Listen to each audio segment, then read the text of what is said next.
Ahmad Zaini Dahlan bin Wikarta. Syai'ulillahi lahumul Fatihah. A'udzu billahi minasyaitonir rajim. Bismillahirrahmanirrahim. Alhamdulillahi rabbil alamin.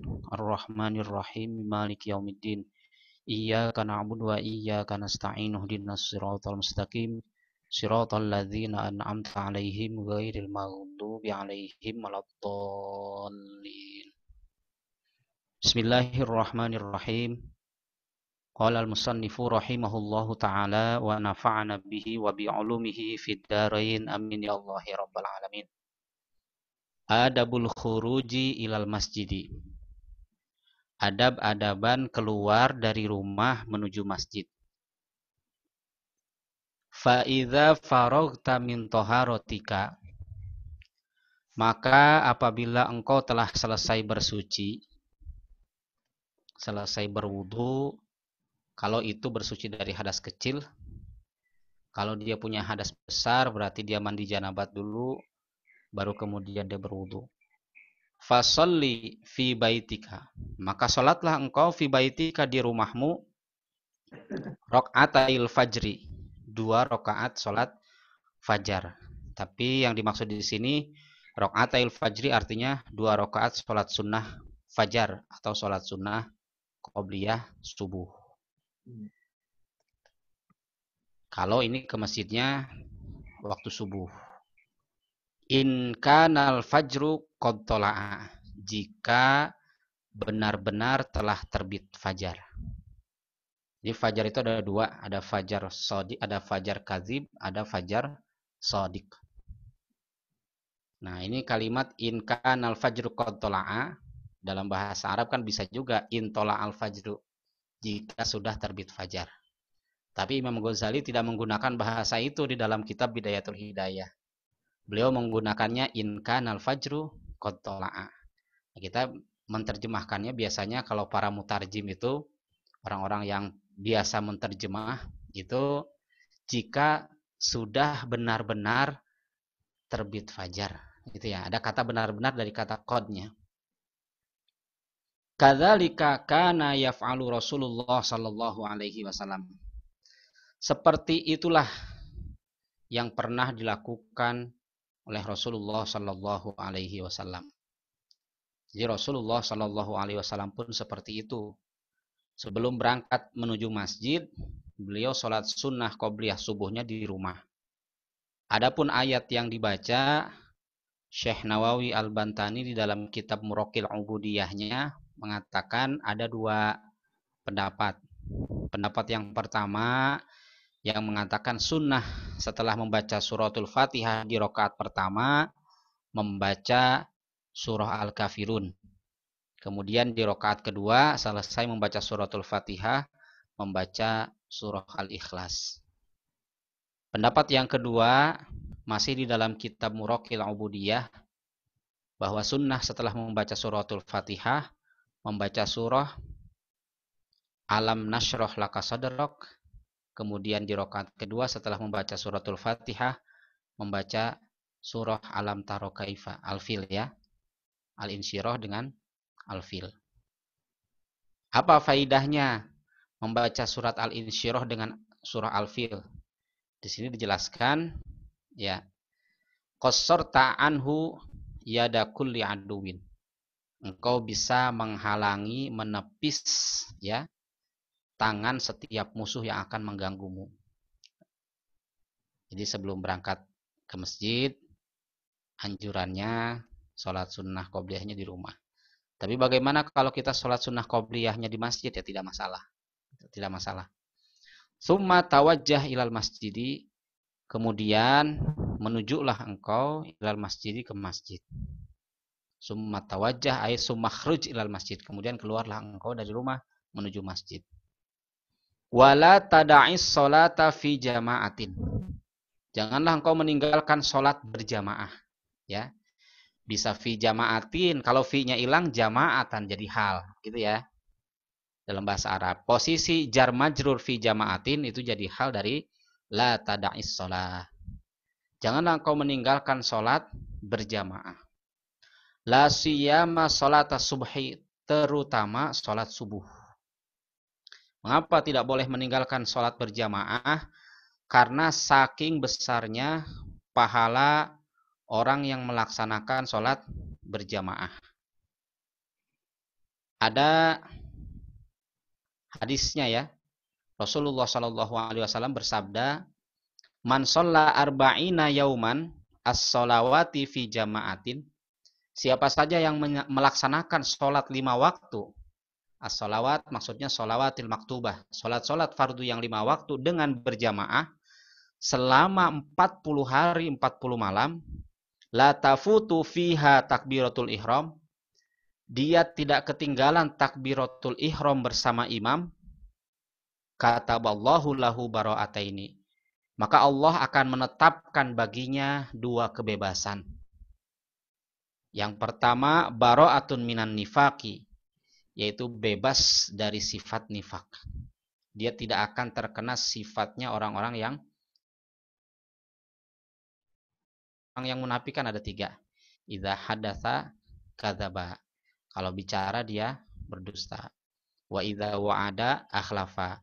Kalau berjanji dia ingkar janji. Wa idza tumina, apabila dia dipercaya, khana, dia khianat. Nah, orang yang membiasakan 40 hari 40 malam tidak tertinggal takbiratul ihram dengan imam salat berjamaah, maka Allah akan membebaskan dirinya dari sifat nifak. Kemudian yang kedua, wa bara'atun minan nar. Allah akan membebaskan dirinya dari api neraka.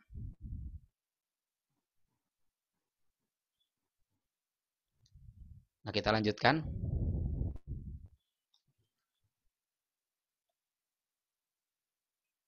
Fasolatul jamaati, maka solat berjamaah, tafdulu solat al-fadhi. Itu lebih utama solat al-fadhi daripada solat sendirian. Solat al-fadhi, solat al-munfaridi, solat sendirian. Bisab'in wa isyrina darajatan. Dengan 27 darajat. Nah, ini sekedar mengingatkan kembali, kalau ada kalimat adad ya, bilangan dalam bahasa Arab, maka kalimat selanjutnya atau kata selanjutnya itu menjadi tamyiz. Maka wajib dibaca mansub, dibaca fathah di sini mansubnya. Jadi bisab'in wa isyrina darajatan. Fa in kunta tatasahalu, maka jika engkau menyepelekan. Tatasahalu itu meremehkan. Asal kata dari sahila yashalu, suhulah, artinya mudah, menganggap enteng. Fi misli hadzal ribhi, pada keuntungan seperti ini ya. Menyepelekan itu mah cuma 27 misalnya. Yang penting sholat umpamanya begitu ya, tapi niatnya meremehkan, menyepelekan. Fa ayyu faidatin laka fi thalabil ilmi. Maka apa gunanya engkau menuntut ilmu? Apa gunanya bagimu fi thalabil ilmi, di dalam menuntut ilmu? Wa innama samratul ilmi al-amalu bihi. Sedangkan buahnya ilmu itu adalah al-amalu bihi, mengamalkannya. Ya, apalagi mengamalkan. Ada hadis lain ya, Rasulullah SAW bersabda, man alima wa amila wa 'allama razzaqahullahu ilman malam ya'lam. Siapa saja yang memiliki ilmu, memiliki pengetahuan, kemudian diamalkan, kemudian diajarkan, maka Allah akan memberikan rizki kepadanya ilmu yang dia belum tahu. Atau di kalangan pesantren kita menyebutnya ilmu laduni, gitu ya. Nah, ada juga kita sering mendengar istilah kutub, ya. Seperti misalnya Al-Qutbul Anfas, Al-Habib Abdullah bin Alawi Al-Haddad, penyusun Ratib Al-Haddad. Apa sih kutub itu ya? Wali kutub. Salah satu wali kutub yang pernah dinyatakan oleh Al-Habib Umar bin Hafiz ya, Al-Habib Umar bin Muhammad bin Salim bin Hafidh bin Syekh Abu Bakar bin Salim. Itu pada masa beliau, pada masa guru beliau masih ada, itu wali kutub di dunia itu ada dua. Pertama Habib Abdul Qadir Jeddah di Jeddah ya. Yang kedua Abah Guru Sekumpul atau Syekh Muhammad Zaini bin Abdul Ghani. Beliau adalah keturunan ke-8 dari Syekh Muhammad Arsyad bin Abdullah Al-Banjari. Syekh Muhammad Arsyad bin Abdullah, Abdullah bin Abu Bakar Al-Hindi. Jadi beliau masih keturunan India. Nah, terusannya tuh Abu Bakar Al-Hindi itu beliau sampai silsilahnya kepada Al-Idrus. Marga Al-Idrus menurut Syekh Muhammad Zaini bin Abdul Ghani itu Ro'isu Jami'il Aulia. Jadi pimpinan para wali. Nah, beliau mengatakan, kata Syekh Muhammad Zaini bin Abdul Ghani atau Abah Guru Sekumpul, man jama'a bainal ilmi wal amali wal balwa fahuwa waliyyu qutbin. Ya. Siapa saja yang terkumpul di dalam diri seseorang, ilmu, amal, dan balwa. Balwa itu musibah. Ya. Cobaan, ujian yang berat gitu. Fahuwa waliyyu qutbin, maka dia yang disebut dengan wali kutub. Bahkan beliau mengatakan meskipun dia masih bayi. Nah, ini diceritakan oleh murid-muridnya beliau. Ini sedikit sharing saja ya, biar kita makin mahabbah kepada para alim ulama. Wabil khusus ulama Nusantara yang ada di kita. Abah Guru Sekumpul itu dari mulai bayi itu sudah memiliki keanehan. Ya. Salah satu keanehannya pada saat dia terlahir itu tidak nangis. Diam saja begitu ya. Tidak nangis, tidak bergerak, tapi hidup. Orang tuanya khawatir gitu ya. Didatangkanlah dokter gitu ya untuk mengobati dan dokter pun angkat tangan. Tidak tahu bagaimana cara mengobatinya begitu ya. Karena secara medis hidup tapi tidak ada respon. Maka sang ibu saat itu bersama suaminya, ayahanda Syekh Muhammad Zaini bin Abdul Ghani itu mendatangi seorang waliullah di Kalimantan di Martapura. Itu ada seorang wali namanya Syekh Abdul Rahman atau Guru Adu di sana disebutnya. Maka didoakanlah oleh Syekh Abdul Rahman ini. Belum lama beliau selesai berdoa, pecahlah tangisan sang bayi tersebut. Nangis, ya. Ketika sudah nangis, sang ibu ini senang begitu ya, senang. Maka pada saat sang bayi ini mau dibawa pulang oleh kedua orang tuanya, pamitan kepada Syekh Abdul Rahman ini, sang bayi ini bikin ulah lagi. Setiap mau dikasih ASI itu tidak mau. Maka orang tuanya Syekh Muhammad Zaini bin Abdul Ghani mengurungkan niatnya untuk pulang. Ya, dia coba semalaman untuk coba memberikan ASI atau tambahan gitu ya, misalnya kalau sekarang mungkin susu formula begitu ya. Nah, tapi tidak mempan juga, tidak mau gitu ya. Maka sang ibu ini khawatir lagi. Bagaimana kalau dia tidak mau minum ASI, ya? Maka dibawa kembali anak ini kepada Syekh Abdul Rahman. Pada saat dibawa ke Syekh Abdul Rahman ini, maka Syekh Abdul Rahman ini mohon maaf menghulurkan lidahnya. Lidahnya dihulurkan gitu ya. Pada saat lidah beliau dihulurkan, langsung tuh dicaplok oleh Syekh Muhammad Zaini. Ya, dikenyot kalau bahasa kita ya. Jadi seminggu di awal kelahirannya itu beliau istilahnya meminum saripati dari air liurnya seorang waliyun min auliyaillah. Gitu ya. Maka Habib Umar mengatakan ada wali kutub di Indonesia yaitu Syekh Muhammad Zaini bin Abdul Ghani. Beliau wafat pada bulan Rajab. Kalau bulan Masehinya itu pada tanggal 10 Agustus tahun 2005. Nah, pada setiap haulnya di bulan Rajab itu yang datang ke Martapura luar biasa. Jumlahnya bukan lagi ribuan, puluhan ribu, bahkan bisa sampai 1 juta orang lebih. Dan uniknya di sana itu rekan-rekan saya dari Jamaah Majelis Rasulullah pernah ke sana. itu dimanapun kita singgah, itu penduduk di sana akan mempersilahkan kita untuk tinggal. Bahkan dari mulai turun di bandara, kita pakai aplikasi Grab. Nanti ketika supirnya tanya, Mas mau kemana? Mau hadir di haul gurus kumpul? Itu supir Grabnya mau dibayar nggak mau. Nggak usah mas gitu. Saya nyari berkahnya aja. Nah mampir di warteg, begitu pun sama. Gitu. Nah itu orang yang sudah mengamalkan, berilmu, mengamalkan ilmunya, dan dia sabar atas ujian dan cobaan yang diberikan oleh Allah Subhanahu wa taala. Nah, kepada ulama-ulama seperti itu kita harus mahabbah, muhibbin kepada beliau. Salah satu bentuk cinta kita kepada beliau, paling tidak sekali saja seumur hidup kita pernah berziarah gitu ya, atau misalnya hadir pada saat haulnya. Kita lanjut sedikit lagi karena ini materinya sedikit ya. Fa idza sa'aita ilal masjidi, apabila engkau pergi menuju masjid, famshi ala hainatin wa tu'addatin, maka berjalanlah engkau dengan santai, wa tu'addatin, dan tenang. Jalannya enggak usah buru-buru, santai, tenang ya, bukan berarti lambat lelet ya. Wala ta'jal, dan tidak tergesa-gesa.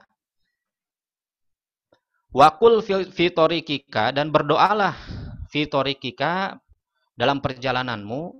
Nah ini doanya.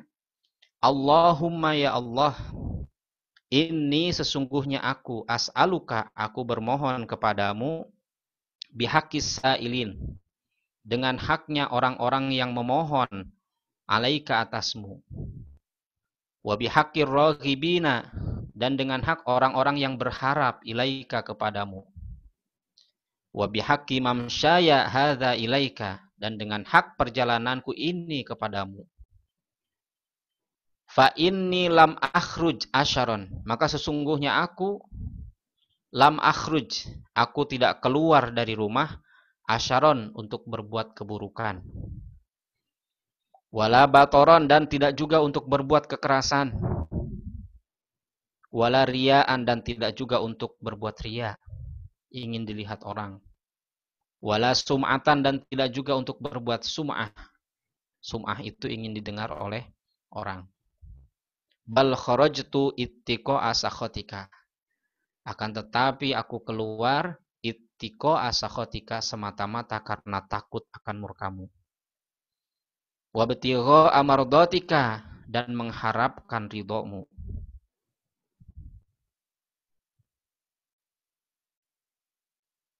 Fa as'aluka, maka aku memohon kepadamu, antun kidhani minan nar, bahwa engkau menyelamatkan aku dari neraka. Wa antudkhilani jannata, dan engkau memasukkanku ke dalam surga.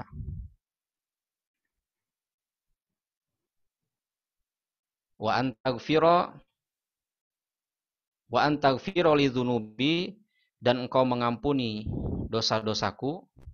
Fa innahu la yaghfirudz dzunuba illa anta, karena sesungguhnya tidak ada yang bisa mengampuni dosa melainkan engkau.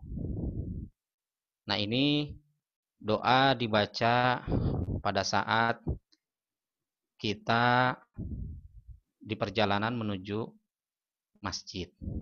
Nah, para mamang santri sekalian, para ustadz, para masyayikh yang dirahmati Allah Subhanahu wa taala, itu adab-adaban keluar dari rumah menuju masjid. Nah, perlu kita ketahui bersama bahwa masjid itu sesuai dengan hadis Rasulullah SAW, itu termasuk rumah, salah satu rumah di antara rumah-rumahnya Allah di muka bumi ini. Maka harus dijaga betul. Jangankan ketika masuknya, keluar dari rumah, perjalanan menuju masjid, itu dijaga betul adabnya. Allah Subhanahu wa taala bersabda di dalam hadis kursi. Ada hadis kursi ya. Firman Allah, "Inna buyuti fi ardi al-masajidu." Sesungguhnya rumah-rumahku di muka bumi ini adalah masjid. Wa inna zuwari fiha umaruha. Dan sesungguhnya orang-orang yang datang ke rumahku, umaruha adalah orang-orang yang memakmurkannya. Fatuba li abdin tatahharu fi baitihi. Maka beruntung sekali bagi hamba yang mensucikan diri di rumahnya. Summa zaroni, kemudian dia bertamu kepadaku. Fi baiti, ke rumahku, kata Allah ya. Fahaqqa 'alal mazuri ayyukrima zairahu. Maka sudah menjadikan hak, sudah menjadikan kepastian, kata Allah, yang didatangi memuliakan terhadap orang yang mendatanginya. Gitu ya. Nah, ini bentuk memuliakan Allah kepada para tamunya. Sebagai ilustrasi, sebelum kita masuk ke sesi tanya jawab, saya pernah mendengar kajian ceramahnya Kiai Haji Syarif Rahmat ya. Kita kebetulan pesantrennya di Pondok Cabe ya. Beliau punya nama, istilahnya nama pesantrennya tuh unik ya, Pada Suka Padepokan Sunan Kalijaga. Itu yang kalau pernah ngisi di Damai Indonesiaku pakai belangkon ya, Kiai Syarif Rahmat. Nah, beliau mengilustrasikan seperti ini. Kita kalau diundang oleh RT gitu, biasanya pulang kantor atau pulang dari kebun, dari sawah, tanpa ganti baju, ganti pakaian, bahkan pakai sendal yang ala kadarnya, kita berangkat saja memenuhi undangan Pak RT gitu ya. Kenapa? Karena yang ada di pikiran kita, yang ngundang orang kecil, tamunya yang datang orang-orang kecil, pulang dari rumah Pak RT beseknya juga kecil. Lain lagi kalau yang ngundang kita lurah atau kepala desa. Paling tidak kita ganti baju. Bukan pakai baju yang kita pakai pulang kantor. Ya. Kenapa kita bisa seperti itu? Karena yang ada di pikiran kita, yang ngundang orang sedang, tamunya yang datang orang-orang sedang, pulang dari rumah lurah juga beseknya sedang. Nah, lain lagi kalau yang ngundang kita gubernur, gitu ya. Mungkin kita tidak hanya ganti baju, kita pakai wangi-wangian. Pilih sendal yang bagus, gitu ya. Berangkat dari rumah. Mungkin kalau yang punya roda 4 pakai roda 4. Kenapa kita bisa seperti itu? Karena yang ngundang kita orang besar, tamunya yang datang juga orang-orang besar, pulang dari rumah Pak Gubernur, beseknya juga besar. Lain lagi kalau yang ngundang kita Bapak Presiden. Surat undangannya kita bawa kemana-mana. Bahkan ke masjid mau sholat kita bawa. Di depan pintu masjid pura-pura kita jatuhin. Tiba-tiba jamaah di belakang kita bilang, "Mas, ini undangannya jatuh. Coba baca Mas itu, apa isinya?" Waduh, Mas diundang sama presiden ya? Oh iya saya gitu ya. Diundang sama presiden. Jauh-jauh hari sebelum masuk hari H dipersiapkan. Baju baru, celana baru, sepatu baru, bila perlu istrinya baru. Ya, begitu sudah hari H-nya, dia masuk ke istana, yang pertama dicari adalah tukang foto. Gitu. Begitu dia ketemu tukang foto, dia bilang, "Mas, nanti kalau saya salaman dengan Bapak Presiden, saya difoto 2 kali ya." Kata si tukang foto, "Mohon maaf Pak, di sini sekali foto 1 juta." Kata orang ini, "Mas, jangankan 1 juta, 10 juta saya bayar." Gitu. Nah, pulang dari istana, selesai dia memenuhi undangan Bapak Presiden, gak langsung pulang ke rumah. Dia mampir dulu ke tempat cuci foto. Fotonya dicetak yang pertama ukuran KTP, ditaruh di dompet. Tujuannya kalau satu saat nanti dia ditilang sama polisi, diliatin, "Nih, tamu presiden, masa iya kamu saya ditilang sama kamu." Foto yang kedua disimpan di kantor supaya kliennya makin banyak. Foto yang ketiga disimpan di rumah supaya tamunya makin banyak. Dan foto yang terakhir, yang keempat, disimpan di rumah mertua supaya posisi makin aman. Nah itu baru diundang sama presiden. Bagaimana kalau kita diundang sama Allah? Orang yang menciptakan RT, orang yang menciptakan lurah, orang yang menciptakan gubernur, bahkan orang yang menciptakan presiden. Sudah dipastikan jamuan dari Allah, besek yang akan kita bawa pulang ke rumah kita luar biasa. Ya, tidak hanya sebatas materi, bahkan jauh lebih dari itu.